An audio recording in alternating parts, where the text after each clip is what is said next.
بسم الله الرحمن الرحيم.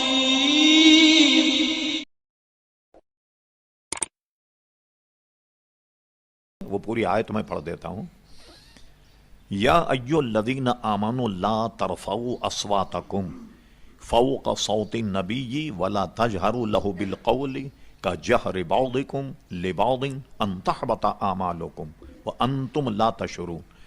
یہ کہا گیا اے ایمان والوں، جب تم حضور علیہ السلام کے سامنے آؤ تو اپنی آوازوں کو پس رکھو. حضور علیہ السلام کے آگے یا آپ کی آواز پر اپنی آوازوں کو پس رکھو.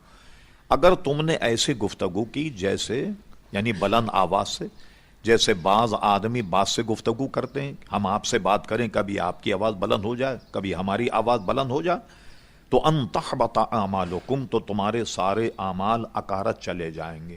وانتم لا تشعرون، اور تمہیں پتہ بھی نہیں لگے گا.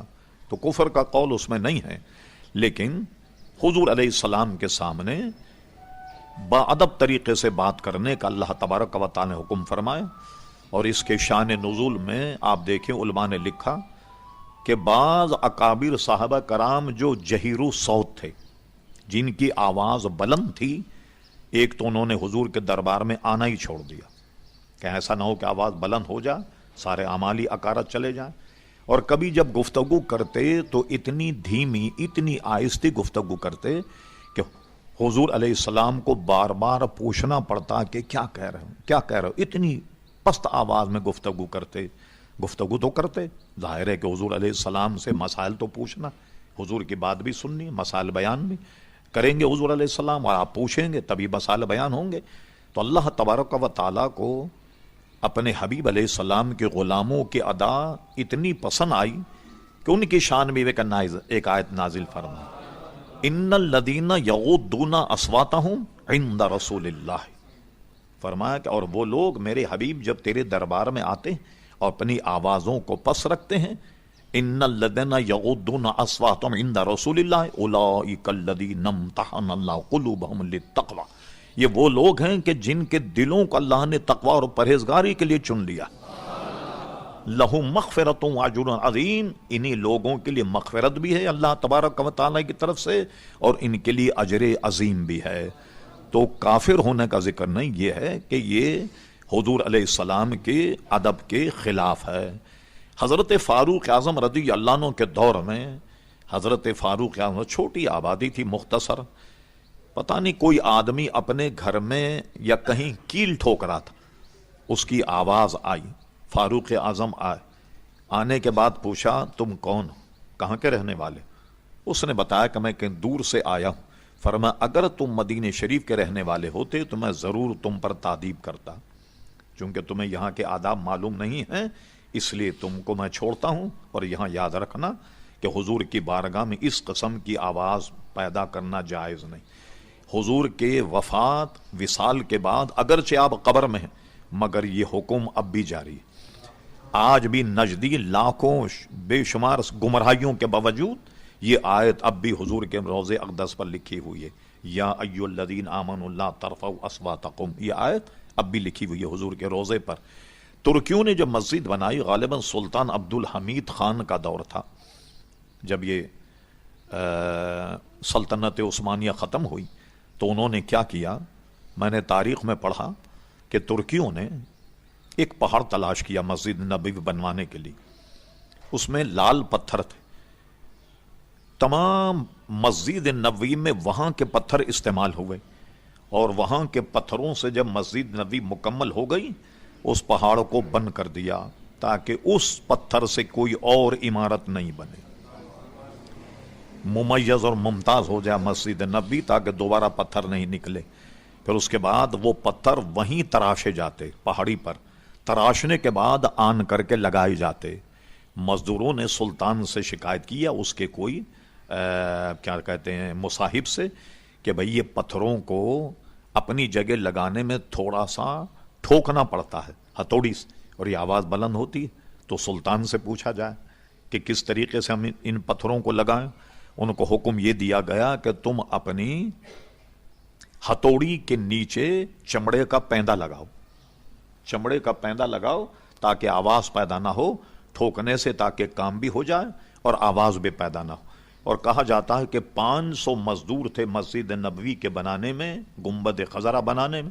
یہ 500 کے 500 مزدور حافظ قرآن تھے، اور جب تک پتھروں کو تراشتے یا مسجد نبوی کا کام کرتے مسلسل تلاوت کیا کرتے.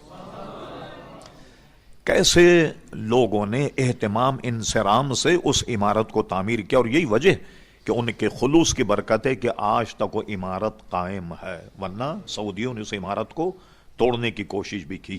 بلکہ ایک رسالہ 77 میں پہلی مرتبہ جب نائروبی اور افریقہ کے دورے پر تھا تو سعودی عرب پہلا حج میں نے کیا، تو مجھے ایک رسالہ ملا الدعوہ. اس رسالے میں مصنف نے لکھا کہ ہم مسجد نبوی کو جو موجودہ ہے، پہلے تو ایک مضمون تھا کہ مسجد میں قبر نہیں ہونی چاہیے، ظاہر حضور علیہ السلام کی قبر تو مسجد نبوی میں. تو اس میں کیا کیا انہوں نے کہ منصوبہ یہ بنایا، یہ شاہ خالد کا دور تھا، ازالہ او اخفا، یا تو ہم اس کو ختم کر دیں گے یا اس کو چھپا دیں گے. یہ الحمدللہ یہ کام اللہ تعالیٰ نے اس فقیر سے لیا. وہ رسالہ میں لے کر کراچی آیا. میں نے ہندوستان میں بریلی شریف اس زمانے میں MLC اس کو کہتے ہیں، ممبر لوکو سبھا، یہ مولانا اختر رضا خان صاحب دامت برکاتہم العالیہ کے بڑے بھائی تھے حضرت اللہ مولانا ریحان رضا خان صاحب، ان کو بھیجا. اور اسی طرح میں نے لندن میں ورلڈ اسلامک مشن کے مولانا قمر الزما اعظمی صاحب کو بھیجا. اور ترکی میں ایک بہت بڑا اسکالر تھا جس کو کہتے تھے حسین حلمی، جو بہت بڑا اس کا مکتبہ تھا جس کو عشیق کہتے تھے، تو میں نے اس کو بھی بھیجا. جہاں جہاں ممکن تھا میں نے اسے بھیجا. ہندوستان میں بڑی بڑی کانفرنس ہوئی گنبد خضرہ کے نام سے. ترکی کی پارلیمنٹ میں سعودی عرب کے خلاف قرارداد جو ہے وہ پاس ہوئی. لندن میں مظاہرہ، ادھر مظاہرہ. پھر ہم نے یہ خبر پڑھی کہ شاہ خالد نے باضابطہ معافی مانگی اور یہ کہا کہ ہم اس کو نہیں چھیڑیں گے، ورنہ یہ جو آپ کو مسجد نبی نظر آتی اس پورے ارد گرد وہ مسجد کو بڑا کر کے گنبد شریف کو چھپا دے گا. ازالہ اور اخفا، یا تو ہم اس کو نکال دیں گے یا اس کو چھپا دیں گے. تو اب کیا ہوا، اللہ کی مہربانی یہ ہوئی اور ترکیوں کا خلوص تھا اور نبی کریم علیہ الصلوۃ والسلام کا فضل بھی، کرم بھی، کہ پورے اس حصے کو جو ترکیوں نے تعمیر کیا بالکل محراب کی طریقے سے آگے نکال دیا گیا. جو کچھ اضافہ ہوا سب دائیں بائیں اور پیچھے ہوتا رہا، وہ حصہ آج تک محفوظ ہے. تو اتنا اہتمام انصرام ہوتا حضور علیہ السلام کے مزار پر انوار پر سلطنت عثمانیہ کے موقع پر. اور ایک مرتبہ شیخ محقق شاہ عبدالحق محدث دہلوی رحمۃ اللہ نے اپنی کتاب جذب القلوب الی دیار المحبوب میں بھی لکھا، اور مجھے یاد پڑتا ہے علامہ امام سمودی رحمۃ اللہ علیہ نے اپنی کتاب وفاء الوفا میں بھی نقل کیا. ابو جعفر منصور یہ خلیفہ تھا عباسی سلطنت کا. کچھ مسئلے میں حضور کے روض انور پر کھڑے ہوئے اس کی آواز ذری سی بلند ہو گئی، اور اس وقت امام مالک رضی اللہ عنہ موجود. امام مالک سرزنش کی، خلیفہ کو کہا بادشاہ کو تجھے معلوم نہیں کہ یا ایھا الذین آمنوا لا ترفعوا اصواتکم، اور تو اپنی آواز کو بلند کرتا. اس کے سرزنش کی بادشاہ کی، وہ خاموش ہو گیا. ان کی دعوت قبول کر لی، بات ان کی مان لی، اور ماننے کے بعد کہا اب میں دعا کس طرف کروں، کہ حضور سے معذرت کروں یا دعا؟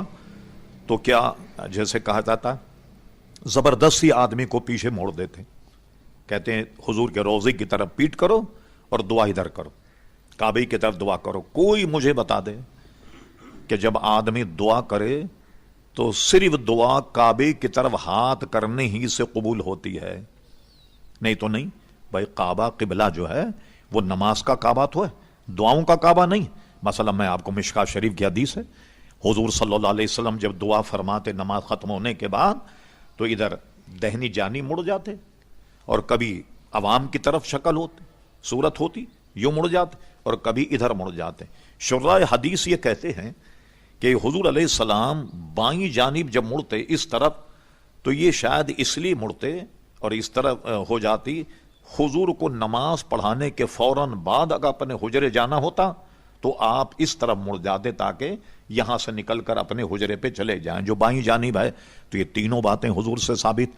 فتاوی رضویہ میں ایک سوال کیا گیا کہ یہ دعا کرنے کے بعد آدمی کیا قبلے کی رخ ہی دعا کرے؟ فرما سنت یہ ہے کہ گھوم جائے۔ اس کی حکمت کیا ہے؟ ایک تو حضور علیہ السلام سے ثابت بھی ہے، اور دوسری حکمت یہ ہے کہ قبلے سے اس لیے گھوم جائے کہ نیا آدمی آنے والا یہ تصور کر لے کہ نماز ختم ہو گئی، ورنہ سبھی لوگ قبلے کی جانب ہو سکتا ہے کوئی اتحیات سمجھ کر کے نماز میں شامل ہو جائے اور پھر اس کی نماز خراب ہو یا دوبارہ سے نماز نیت توڑ کر کے باندھے، تو یہ تو ہے نہیں کہیں۔ تو حضرت امام مالک نے فرمایا کہ تو حضور علیہ السلام سے انحراف کر رہا ہے، فرمایا کہ حضور کے روض انور کی جانب منہ کر کے دعا کر۔ تو ابو جعفر منصور نے حضور کے روض اقدس کی طرف ہاتھ کر کے دعا مانگی، اور آپ یہ بات سعودی تو منع کرتے ہیں اور شرک کر کے لوگوں کو پریشان بھی کرتے ہیں، تکلیف دیتے ہیں، وہاں سے ہٹا بھی دیتے ہیں، مگر مجھے عبداللہ شاہ جب آیا روضے پر سارے متوع کھڑے ہوئے تھے، اور یوٹیوب پر اس کی فوٹو موجود ہے کہ اس نے حضور کے مزار اقدس کی طرف ہاتھ کر کے دعا کی، سارے متوع شریعت کو بھول گئے، سارے شرک اور کفر کو بھول گئے کہ بھئی یہ تو بادشاہ سلامت ہے، اس سے کون بات کرے گا؟ تو کیا آپ کے لیے حلال ہے، ہم لوگوں کے لیے ناجائز؟ تو عالمگیری میں یہ جزیہ موجود، حضور کے مزار پر ایسے کھڑے ہو سلام پڑھنے میں جیسے نماز کے لیے کھڑے ہوتے ہو۔ تو یہ بات بہرحال نکلی تو میں نے اس کی وضاحت کر دی۔